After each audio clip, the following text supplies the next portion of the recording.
This is the third episode in our series on the Flipper Zero, and today we're going to be talking about the bad USB. Hello, my name is Prayag, And my name's Arn. and let's get right into it. So, what is BadUSB? When you plug in the Flipper Zero on your laptop and you run the BadUSB app, what it does is it functions as a human input device and it injects a payload into your computer. So, today we're going to be running a couple examples on our own computer on BadUSB. Okay, so let's start off with something simple. Let's go ahead and put a payload that goes to our YouTube channel through the bad USB. Now, the first thing I'm going to do is go ahead and open up the Q Flipper app. This basically acts as like an application version of the Flipper Zero itself. Now, to use this, we're going to go ahead and plug in our actual Flipper Zero onto our computer.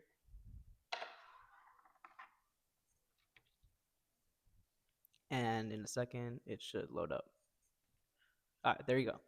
Now, over here, we see three things. One is the info. We don't really need to worry about that. Two, we got the release section. And three, we got the file folder. This is the main place we're going to be running our payloads in. So if you go ahead and click on the SD card section and go down to bad USB, we find a bunch of files over here. So I already have a couple of scripts in here.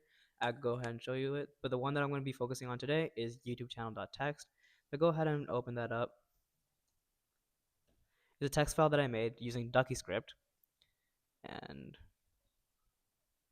might be a bit hard to see, so I'll zoom it in. Now, essentially, what this does is it goes to the space bar, the search bar, and it goes to terminal, and then it presses enter in terminal. And once you're in terminal, it'll say open my YouTube channel, and it goes to my default web browser in this case, which is Chrome. Now, I already have it saved to my Flipper Zero, but in case you don't, what you want to do is you want to press right click and press upload here, and you can upload your files. Now, you're going to disconnect your Flipper Zero, close out the app,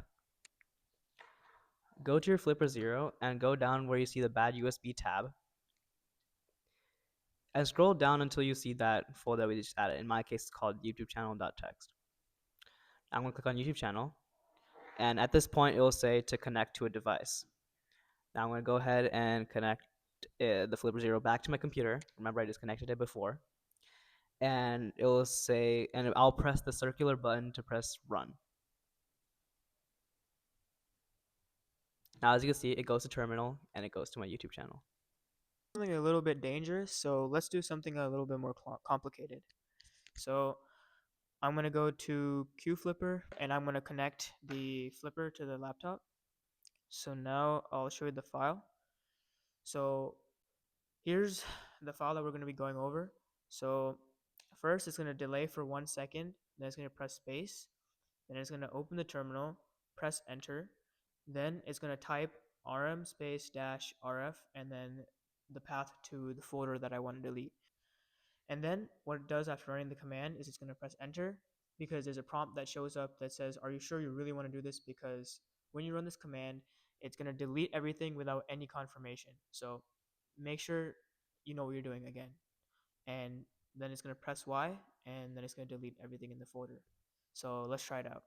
So in the QFlipper app, I'll go to BadUSB and then the file that we want to run is right here, rmrfdel.txt. I'm going to unplug the flipper. I'm going to close the app.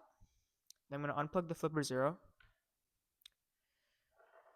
And then what we're going to do is we're going to do the same thing. Go to bad USB. Scroll down to the file. And then plug it in again. And then run.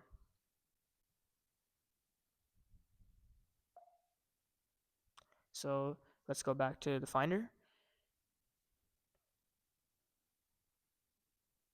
So let's go back to desktop 2. And you can see everything is gone. So just like the last video, there's a lot of things the bad USB can and cannot do. Now, what it can do is emulate a keyboard, which is basically what the bad USB is. So whatever a keyboard can do, the bad USB could do. But the big difference is that it doesn't require user input, and it can type very, very fast, which is what makes the bad USB so useful. Now, this means it could also do stuff like open your system preferences if possible, open your terminal, command prompt, etc., etc. And it could also do things like read and open files. Well, that's it. If you really like the demonstrations we had and our explanations of the bad USB, make sure to subscribe. It really helps us out. And we'll see you in the next one. See ya.